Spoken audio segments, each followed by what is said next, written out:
Hello and welcome to this webinar highlighting the results from the Pisa 2015 Assessment of Students' Financial Literacy.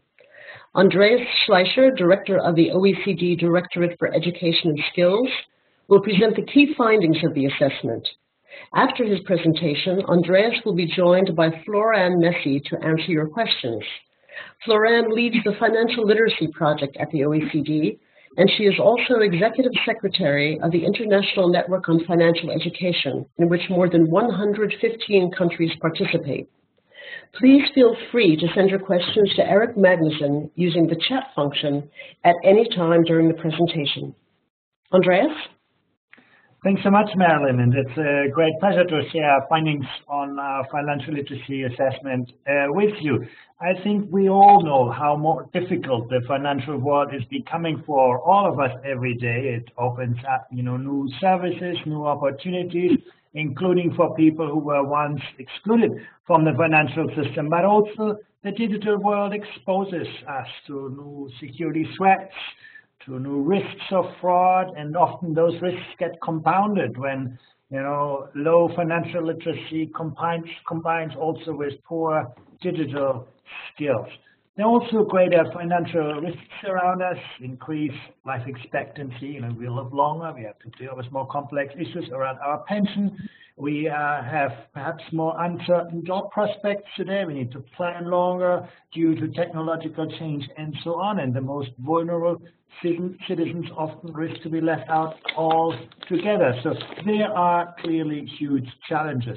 That means on the one hand, consumer protection is very important. Make sure that we have safe products, particularly young people. But the other part of the coin is we need to become better in equipping people with the right skills, the right tools, and also with more confidence to be financially and perhaps also digitally capable in their decisions, so that people can make the most out of the opportunities they get this day. And that's exactly why financial literacy is so important. That's exactly why we assess it in the Pisa assessment. We had around 48,000 students tested in financial literacy when we last did the Pisa in 2015, and they represent about 12 million 15-year-olds in the schools that took part. And they got a 2-hour combination of tasks in science, reading, and mathematics, and a 1-hour test in financial literacy. And then we also asked them questions about their experience with money and the way they engage with their parents and peers with this. So we know a lot about those students beyond their financial literacy skills. Here you just see a map of the countries that took part. In gray are the countries of the OECD, in blue are the partner countries, and then with the red dot, I have marked those countries which actually took part in the financial literacy test. A few words about the concept. Basically, what we measure here is knowledge and understanding of financial concepts of risks, but also we test the skills. We look at the motivation and also the confidence of students to apply such knowledge and understanding to problems that they may not be immediately familiar with. That's basically the concept. And what does actually mean? What we basically look at is whether students can balance their priority and plan what to spend their money on. We want to make sure that they know and are aware that some of the purchases they may be making today are going to have ongoing costs. Think of a game console or a telephone, that they need to be alert to possible fraud, and they need to know what risks is, and then perhaps also what insurance is meant for. So that's basically the kind of questions and test items that we are looking at. The framework on financial literacy has essentially 3 components. When we construct the test, we want the test items to represent 3 aspects. First, of course, cover the content of financial education. Think about money and transaction. Think about the planning and managing, financing, issues around risks and rewards, and also know a little bit about the financial landscape. That's the content dimension. On the process side, we want to make sure that students can identify financial information, that they have the analytical skills that are needed, that they can actually assess, evaluate financial issues, and that they can apply their knowledge.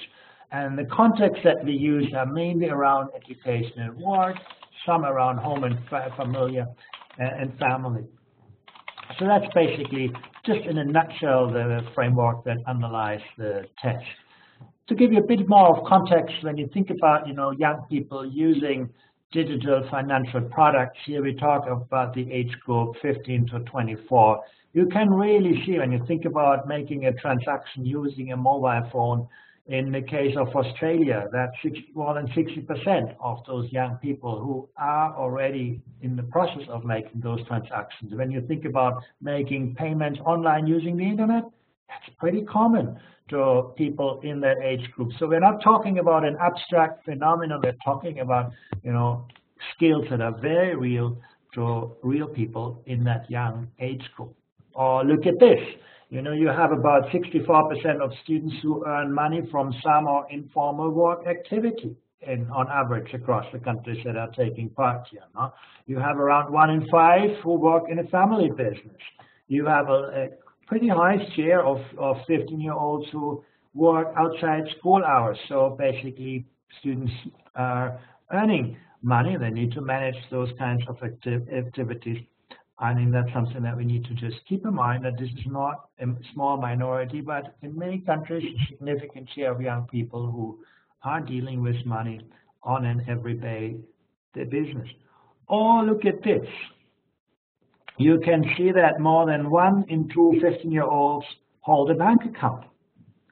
And look at the Netherlands on the right side of the chart. It's 9 out of 10 students. Je suis dans un webinar où je suis censée intervenir. Now that comes with quite a range of responsibilities, and managing a bank account requires what we call level 4 in our financial literacy assessment. So actually, to deal with a bank account responsibly, you need quite a high level of literacy skills, financial literacy skills on our test. But you look at the data here, and you can see that in most countries, the majority of 15-year-olds who own a bank account actually don't have the knowledge and skills at level 4. The red segment in this chart shows you the share of students who have a bank account but lack the knowledge and skills for that.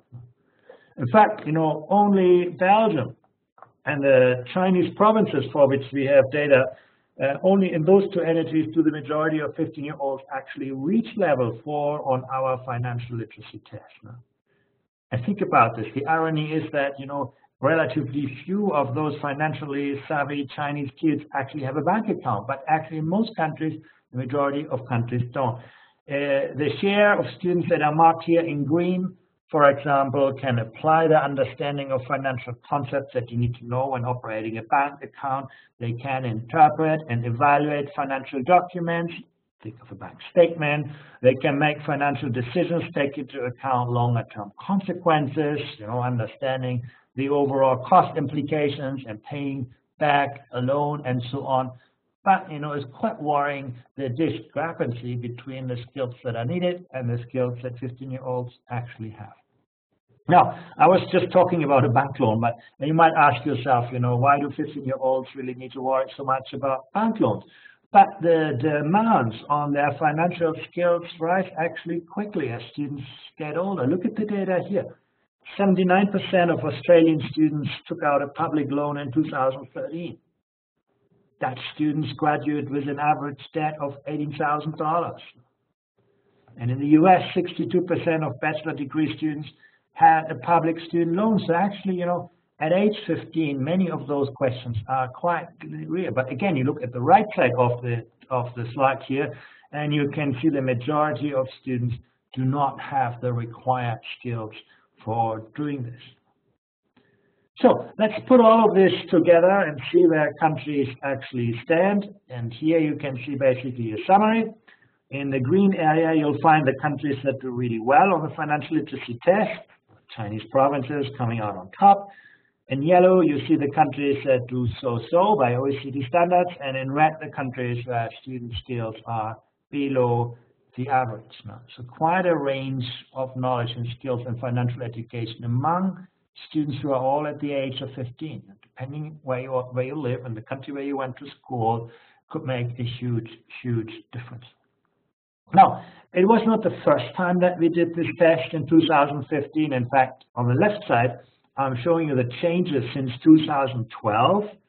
And what you can see is among the countries with data for 2012 and 15, only students in Russia and Italy have actually made any headway in their financial literacy. In many countries, results look the same or worse. So there has actually been not much progress in these years, and that's quite worrying because we're talking about an uphill struggle. Just think how the last 3 years have transformed both, the financial services, but also financial risks. Think about the rise in one-click shopping. You go to Amazon, you buy something, immediately mobile payments via smartphone, contactless smart cards.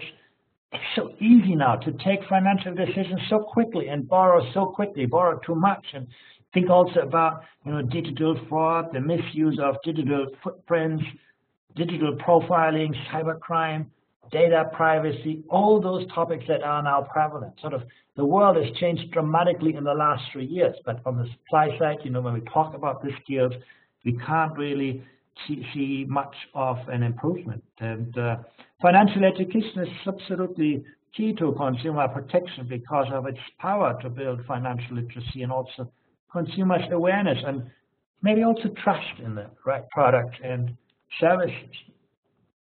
This is on the summary of everything. Let's look a little bit in more detail around gender. Actually, what our data show is that there's not that much of a story in there. You can see a few countries where girls do better. Now, think about Lithuania, the Slovak Republic, Poland, Australia. But in most of them, that's basically also because girls do better in reading. So when you take that into account, actually the gap shrinks. Actually, it's not much of a story that varies from other school areas.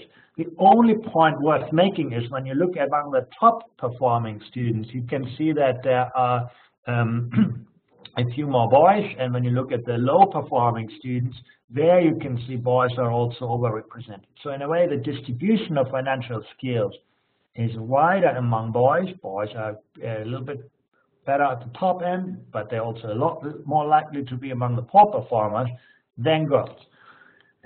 That's, I think, something worth to point out and to keep in mind. Now, all of that brings us to the question what we can actually do to improve financial literacy.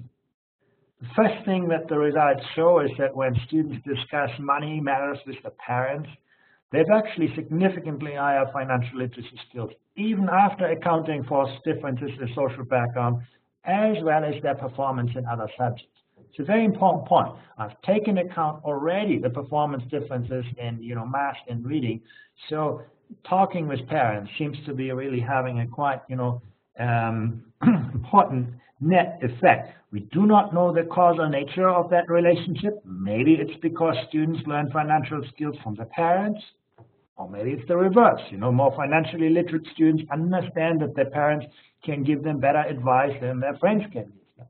So we don't know the reason, but we can see that association. Parents make a difference.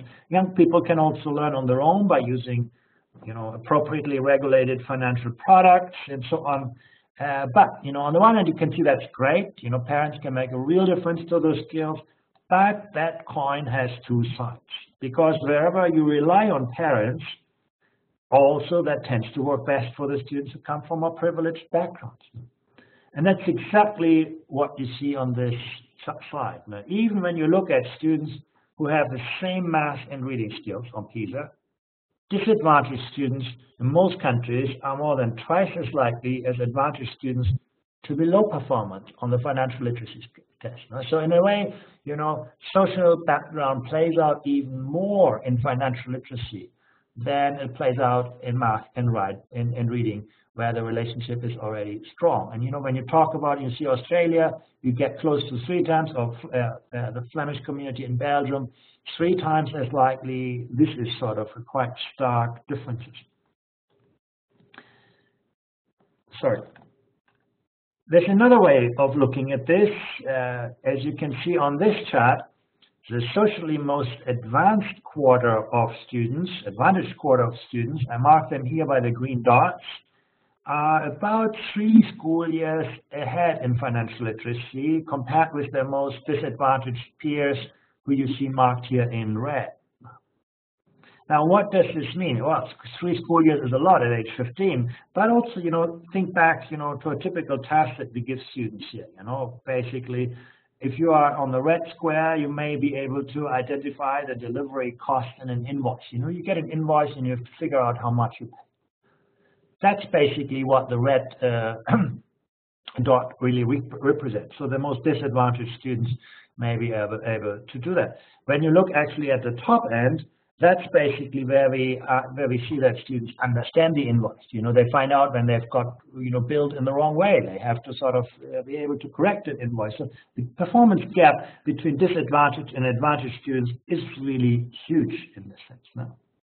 But I want to look at this in a little bit more nuanced way. If you look at the chart carefully, you see something really interesting. I've drawn now a red line through this, and you can see that students from similar social backgrounds come out very differently across countries. Now, see how the quarter of the most disadvantaged students in the Chinese provinces have better financial skills than the average American student, and they do better than the wealthiest students in Brazil and Peru. So again, social background is a big driver of what you see here, but poverty is not destiny. And when you have school systems that actually make a difference, you can see a difference. So, I showed you the importance of parents, but you can also see from here is that kind of systems around people can play a crucial role in giving all children a good chance to succeed. And that's, of course, the first thing when you look at this is ask yourself, well, maybe if we just do a great system that does well in mathematics and reading, it's also going to help to develop better financial skills. The answer to that is actually not straightforward. On the one hand, having a solid foundation in math and reading is absolutely crucial. If you want to navigate the financial landscape, you need those skills to compute a percentage or to read a bank statement and so on. And the reason why the Chinese students do so well in financial literacy is certainly a large part of that is because they understand the math and they can think like a mathematician. So that is an important asset. But what our data also show is that better math and reading skills are necessary, but they're actually not sufficient for actually better financial literacy.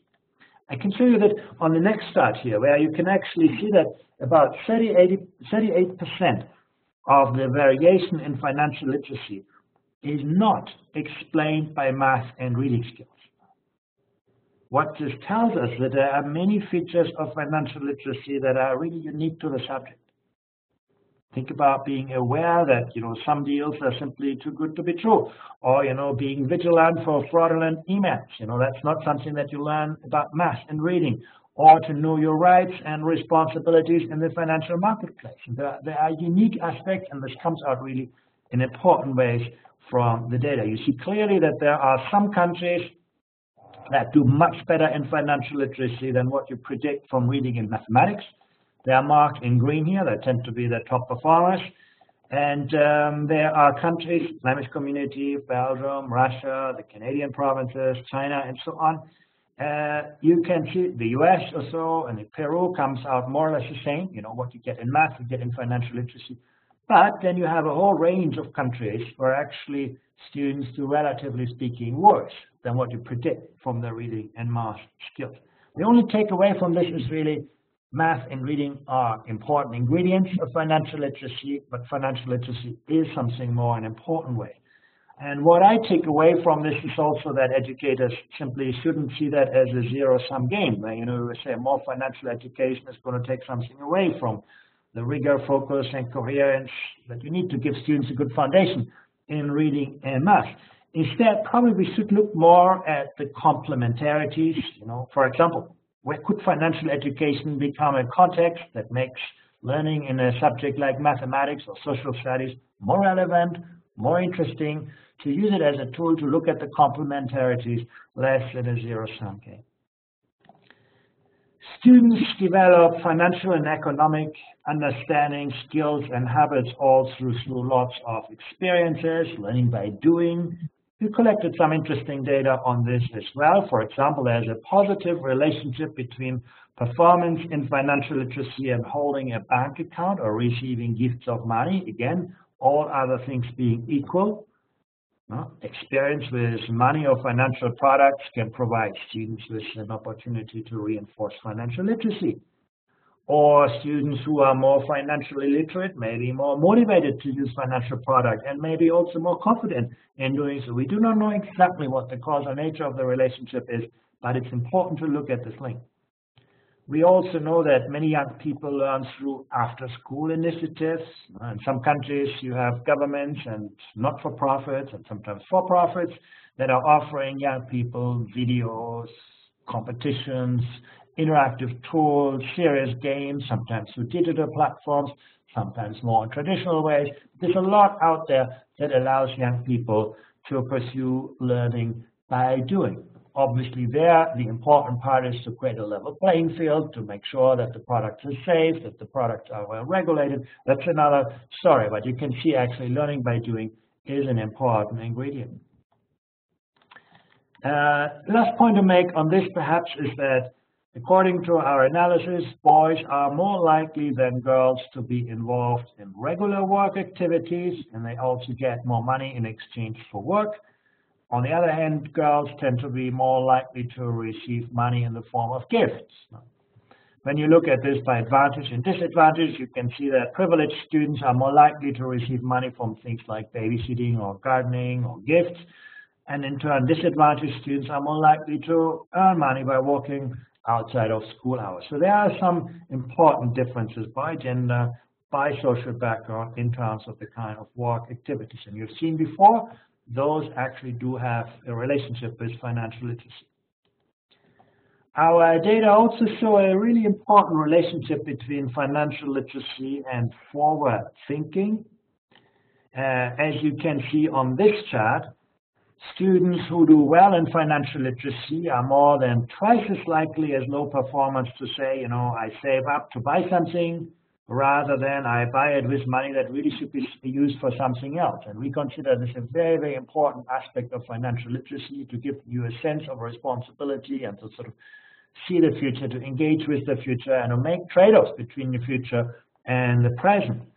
And when you look at the high-performing students, those who did at level 4 and 5 on the test, you can actually see in green here, the likelihood to save up is even 3 times higher.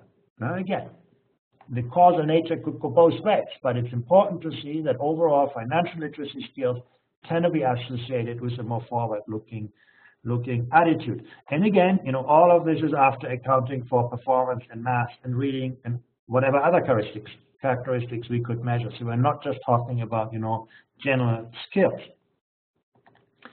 Finally, you can also see that students who are financially literate want to be able to select from the best opportunities when they graduate. They aspire to top grades. They see themselves as ambitious. At the same time, here the story is slightly different because all of that you see also when we look at math and reading. So there is little of a unique factor between financial literacy and student motivation for their future. That's basically more a pattern of overall performance that we see also reflected in financial literacy. So what does this all mean for policy? And I'm sure my colleague Florian will talk about it because she's really the mastermind of all of this work. The highest priority really needs to be about addressing the needs of low-performing students and also to tackle the kind of social and gender disparities that I talked about. On the one hand, it's great that parents play such an important role, but that should redouble our efforts to help those children who do not have the kind of parents that do that well to get those opportunities. It's also about helping students make better use of available learning opportunities at school and reaching out to parents and to provide people with safe opportunities to learn by experience out of school. And last but not least, we need to become much better at evaluating the financial impact that those kinds of initiatives have. And this, I must say, is something where we are not yet very good. We know a lot of what's happening in countries in terms of financial education, but many of those efforts are still quite, disconnected, uncoordinated, and too short-term for us to really have rigorous studies where those are evaluated. That's something, and I think it's true for much of the education that we have today. There is a lot already happening. For example, we have over 50 countries now that have financial education strategies that define the scope of financial education, that involve the cooperation of different stakeholders, that have a sort of roadmap for how to do this, and that also provide good guidance for individual programs. Those are the criteria that the OECD considers as being the ingredients of a good financial literacy. We are also seeing more and more countries that introduce financial literacy in the school curriculum, often in existing subjects. Personally, I think Australia is a great example here, and they have a very consistent sheet ranging from a high-quality curriculum on financial education. They have spelled out in very clear terms of what it means to be financial literate and what it takes to teach that. They have also invested in building teacher capacity in alignment with the Australian Professional Teacher Standards, and they provide resources for teachers and students that then link back to the curriculum. So that's sort of what I would call a coherent instructional system to teach financial education. Australia is also an interesting example where they extend opportunities in financial education beyond school. You'll find that also in career and technical education, vocational education. It's a really interesting case. Again, impact is something that I will not be able to assess. We also have countries like Brazil, Italy, Spain, and the United States that have made some efforts to evaluate programs. Brazil has gone through kind of a rigorous randomized control trial, looking at effect sizes and so on. Interesting examples, but just the beginning. And then there are lots of interesting out-of-school initiatives. Many involve the participation of non-profits or the private sector. I mentioned already, videos, competitions, interactive tools, events, something like a money week or saving days, and actually often very, very good at reaching young people out of school. The involvement of the private sector can also bring in important resources, and not just, money, but also specialists and up-to-date experience, because it's part of the issue here. Are teachers always the people best equipped to teach about financial education? But of course, when you bring in the private sector or even non-for-profit, there are also challenges. One of the things that we struggle in this area is lots of uncoordinated initiatives, a lack of teaching experience. And sometimes also we see that approaches don't reach beyond the most profitable and easy to reach, student groups. So how do you actually roll those out systemically? And what we do find important is that those out-of-school initiatives are really well integrated into strategies for financial education, that they are unbiased, that they're fair, that they're equitable. Obviously, we want them to be of high quality, and I wish we would be able to evaluate them better. And the more financial education initiatives are developed, both in and outside school, the more important it is for governments and also other stakeholders really to sort of prioritize such initiatives, find out, which are really working well, and to scale and spread good practice. In a nutshell, those are the key highlights, and I look forward to discussing the findings with you. Thank you very much. Thank you very much, Andreas. We have a first question from one of our participants, which either you, Andreas, or Florian, or perhaps both of you could address, and that is, what are the practices that can be taken inside the classroom to raise students' financial literacy? I think, Florian, maybe you'll be best placed to talk about that. Yeah, sorry. Thank you very much, Andrea, for the very good presentation. On the practice, as you mentioned, one of the issues we have so far is that there are few initiatives that are well evaluated. Having said that, there are a lot of progress in recent times, so it's quite promising. And some countries, like Australia, like Italy, like Brazil, like increasingly the US, are evaluating practices in schools, and I have to say, as the OECD, we are also trying to do randomized control trial in some countries.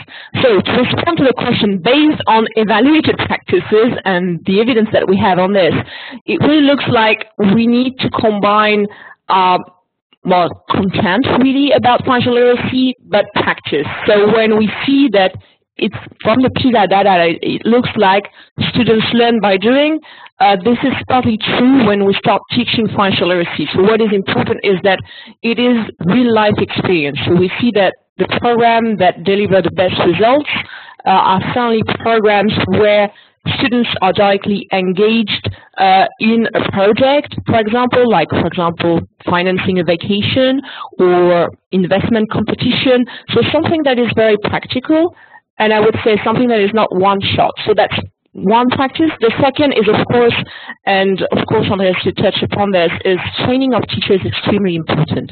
What we see now is that some countries have introduced financial literacy as a compulsory component in the school system. The issue is that they do not necessarily deal very well with implementation challenges. That is to say, making sure that teachers are trained to teach financial literacy in the schools.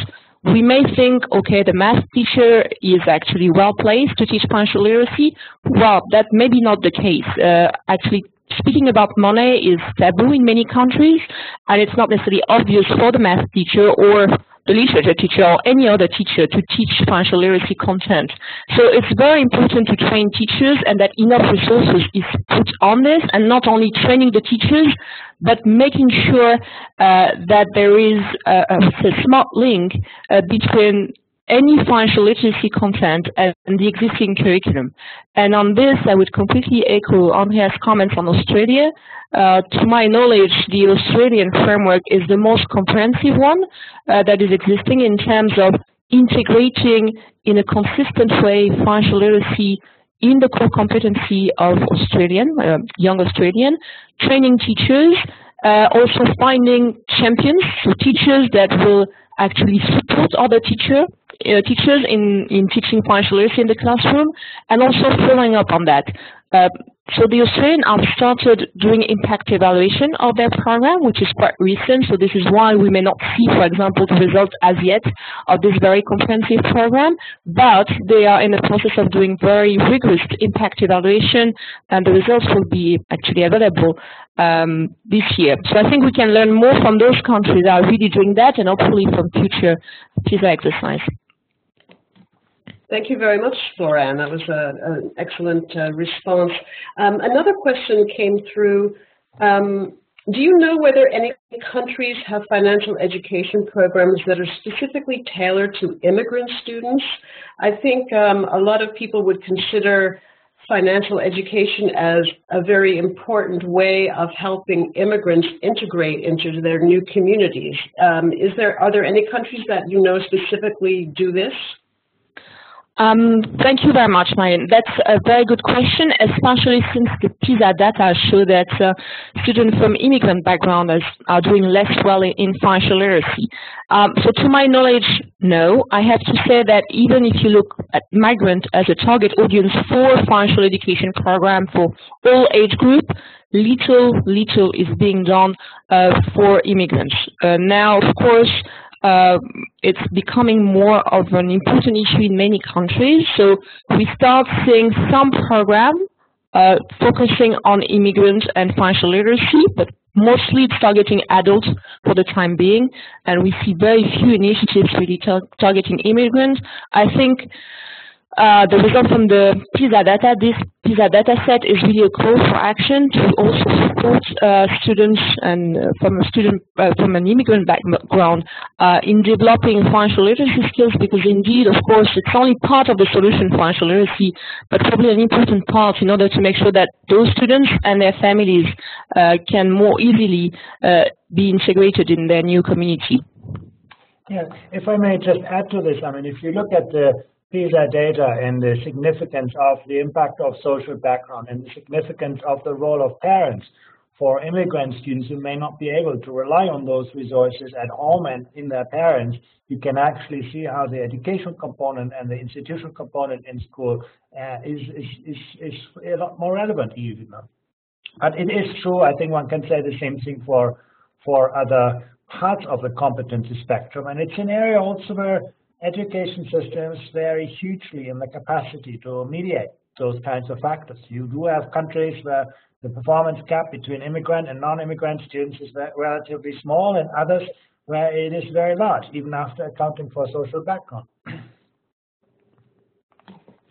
Thank you, both of you. Another question I would direct to both of you too. Was it surprising to you the finding that the majority of 15-year-olds save some money? Well, I think there are actually many surveys out there that actually highlight financial activities. That's not sort of something that Pisa found out in there, but what was surprising to me is a quite apparent mismatch between the financial activities that young people engage in and their actual financial skills. And that gap is clearly grown. You could see that actually the world around us in finance has hugely changed, particularly for young people. As a 15-year-old, you now have access to a lot of financial tools that you couldn't even imagine 3 years ago, whereas on the outcomes, in the learning outcomes, we have seen no change for the better. So I think the gap between needs and tool and skills is really an issue. Thank you. Just to complement to that. First, I think the question is very specific. What the question being asked to students is a rather hypothetical situation, whether they would save to buy something that they would like, rather than borrowing from friends or simply buying the product anyway.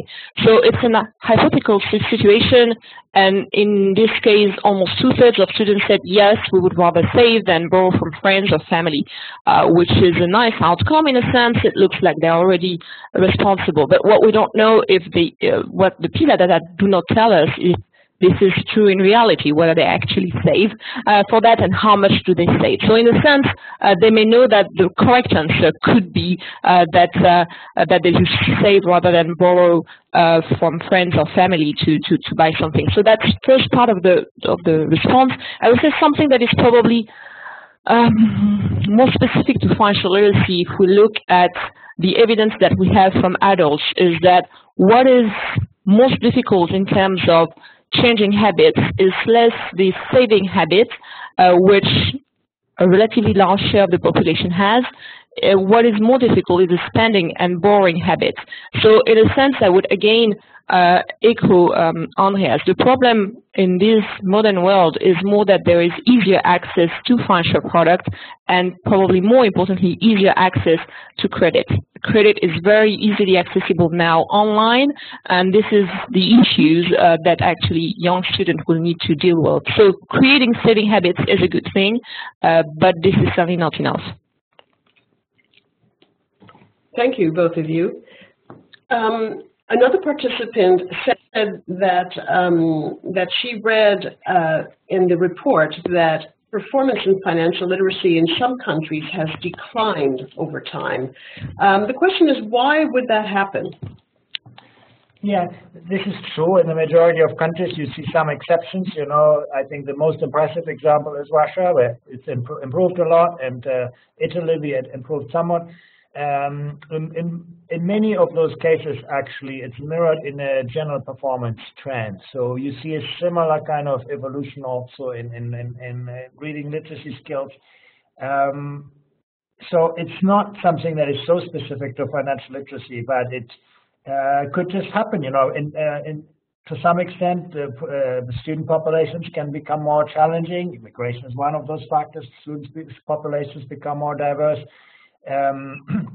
It is very, very hard to sort of draw conclusions from that. But I would rather, rather than reading too much in, performance change of, 15, 20 points, I would rather look at, relative gap that is opening between a rapidly changing financial landscape and flat or certainly not improving skills of 15-year-olds. No?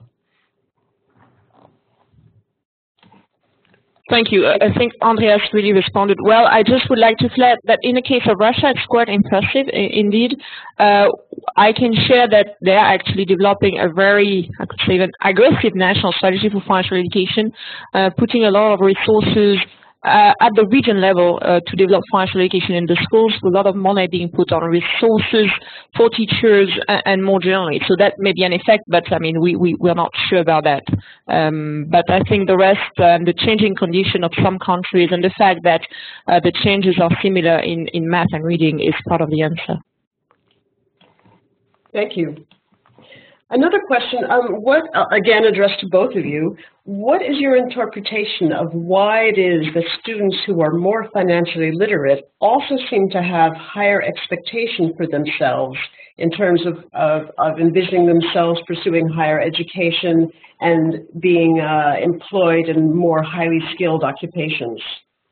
You know, that is the one question we have to be quite careful, because as I try to explain, that is actually something that is almost completely accounted for also by their reading and mathematics skills. So basically what we can say is that students with more advanced skills have higher aspirations for themselves. And what's cause and effect is hard to detect. It could simply be, you know, people invest in learning, they try hard in school because they want to become, you know, successful in life, and they know that education is very important.